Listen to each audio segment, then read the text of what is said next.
Lectura del Santo Evangelio según San Juan. Gloria a ti, Señor. Fue Jesús con sus discípulos a Judea. Permaneció ahí con ellos bautizando. También Juan bautizaba en Enón, cerca de Salín, porque ahí había agua abundante. La gente acudía y se bautizaba, pues Juan no había sido encarcelado todavía. Surgió entonces una disputa entre algunos de los discípulos de Juan y unos judíos acerca de la purificación. Los discípulos fueron a decirle a Juan: Maestro, mira, aquel que estaba contigo en la otra orilla del Jordán y del que tú diste testimonio, ahora está bautizando y todos acuden a él. Contestó Juan: Nadie puede apropiarse nada si no le ha sido dado del cielo. Ustedes mismos son testigos que yo dije: yo no soy el Mesías, sino el que ha sido enviado delante de él. En una boda, el que tiene a la novia es el novio. En cambio, el amigo del novio que lo acompaña y lo oye hablar, se alegra mucho de oír su voz. Así también yo me lleno ahora de alegría. Es necesario que él crezca y que yo venga a menos. Palabra del Señor. Gloria a ti, Señor Jesús. Por este santo evangelio se borren nuestros pecados. Alabanzas a ti, oh Cristo. Grandiosa figura la del precursor Juan el Bautista, porque reconoció siempre su lugar ante el Señor. Él se define a sí mismo en este pasaje como el amigo del esposo, al cual no es digno de desatarle las correas de sus sandalias. Podemos decir que este evangelio está muy oportuno para aquellos corazones celosos o envidiosos. Este texto, por lo cual, conviene que se coloque en la oficina de aquellos que acostumbran a mirar con celo o con envidia a los que han sido llamados por el Señor para tal o cual tarea o misión, o para darnos cuenta que cada uno tiene una misión, una labor, y que se le capacita de parte de Dios para cumplirla con alegría. Miren ustedes que asimismo dijo Juan en este evangelio: así también ahora yo me lleno de alegría. Y vean cómo concluye: porque es necesario que él crezca y que yo vaya de menos, es decir, desapareciendo. En el centro de este relato se dice que algunos de los discípulos, posiblemente con una intención no muy buena, fueron a decirle a Juan: resulta, maestro, que aquel que estaba contigo, ahora hablando de Jesús, en la otra orilla del Jordán, y del cual tú has dado testimonio, pues ahora bautiza y todos acuden a él. No sé cuál puede ser tu actitud frente a personas que descubrimos talentos, misiones, labores, que dándosele desde lo alto debemos caer en cuenta que aquello que realiza esa persona es don de Dios, misión de Dios para él. Furiosos, molestos, envidiosos o perplejos, los discípulos de Juan vienen a meter el cuento, van a contarle: Maestro, aquel que estaba contigo al otro lado del Jordán resulta que ahora bautiza como tú, y todos acuden a él. ¿Qué le está diciendo? Le están diciendo a Juan: te está robando el mandado. Aquel del cual tú apoyaste ahora resulta que brilla más que tú. Estas actitudes mezquinas, tan humanas, se definen como la envidia. ¿Y qué es la envidia?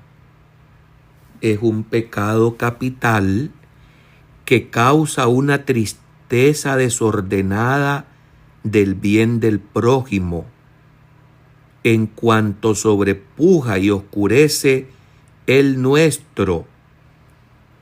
La envidia nace de la soberbia y trae por acompañada la ira, y así la acompañan los actos de estos dos vicios. La envidia es un pecado capital tan terrible que no nos da pero ni un segundo de placer o de gusto, porque en cuanto la comenzamos a padecer, comenzamos a sufrir. Se aborrece al prójimo porque sus cosas nos contristan.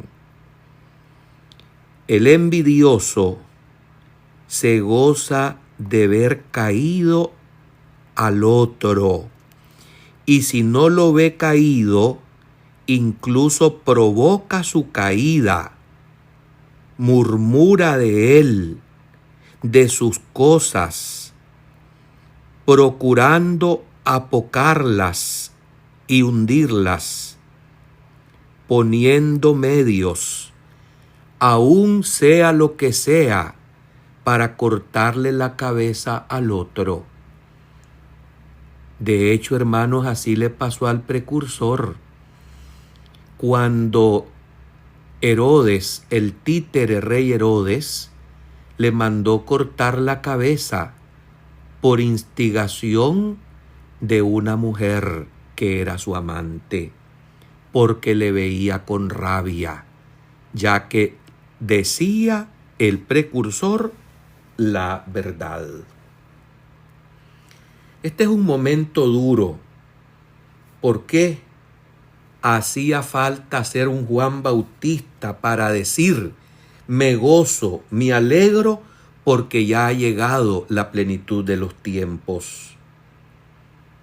La reacción de Juan es la de una persona humilde, que, como dice la mística abulense Teresa de Jesús, es reconocer la verdad en uno mismo. Definitivamente que vale la pena que meditemos las veces en que hemos actuado, en que hemos hablado, movidos por los impulsos del pecado capital de la envidia. ¿Cuánto daño se hace por este pecado? La reacción del poderoso cuando se da cuenta que un subalterno tiene autoridad y brilla más que él, tiene que ser humilde para poder aceptarlo, incluso inteligente, diría yo, si le llama para asociarlo y para ganarlo y para que juntos puedan trabajar por el bien común. Mas el corazón del envidioso es un corazón que no tolera luz o ojos bonitos en cara ajena. La primera envidia y más grosera es por ver aventajados a otros en bienes temporales. Por ejemplo, ver y darme cuenta que el otro goza de honradez, que tiene dignidades, que tiene propiedades, o que tiene hermosura o belleza en su cuerpo, o otras excelencias semejantes. Pero hay otra envidia mayor, y es la que se ceba en letras, ciencias, habilidades, talentos y artes, y en las excelencias que tocan al entendimiento, la cual acomete a los que profesan estudios y anda mezclada con porfías y contiendas, y con otros medios ilícitos, para salir cada uno con su propia honra y apocar y depotricar contra la ajena. La envidia, cuando viene de una persona que tiene poder o influencias, se ceba contra el que tiene los talentos y los dones. ¡Qué horror! Pidamos al Señor que nos libre de la envidia y que nos dé un corazón como el de Juan el Bautista, que aunque le llegaban a decir cosas para calentarle la cabeza, él salía con una respuesta que desarmaba a los chismosos y a los que llegaban con intenciones, o sea, de perplejidad, o sea, de ira o de cólera. El remedio entonces, hermanos, no es medir a uno con el otro, sino medirnos con el único que debe crecer, que es Jesucristo, mediante todos los esfuerzos apostólicos.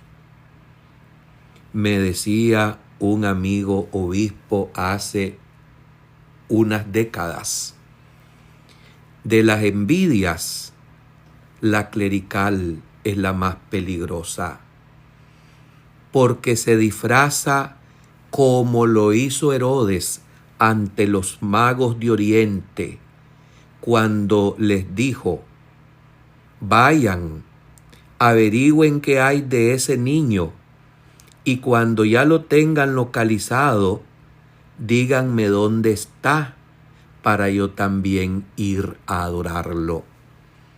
Esa actitud de hipocresía movida por el pecado de la envidia es la peor, porque es aquella que se presenta como buenas personas, cuando lo que les motiva es la envidia rapaz que carcome el alma. Que él crezca y que yo mengüe, que yo disminuya. Cuando escuchamos esto, no podemos menos que reírnos de todas aquellas historias de ambición, de carrerismo y de competencia. Los celos, las envidias, las celotipias entre aquellos que trabajamos por Cristo deberían quedar atrás, porque por el cual se debe de trabajar es en realidad únicamente por Cristo y no para la promoción de nosotros mismos. Trabajar para promovernos a sí mismos no es leal, no es de cristianos, es la tentación permanente, constante del apostolado. Qué grande el precursor Juan el Bautista, que trabajó para el esposo. Amén.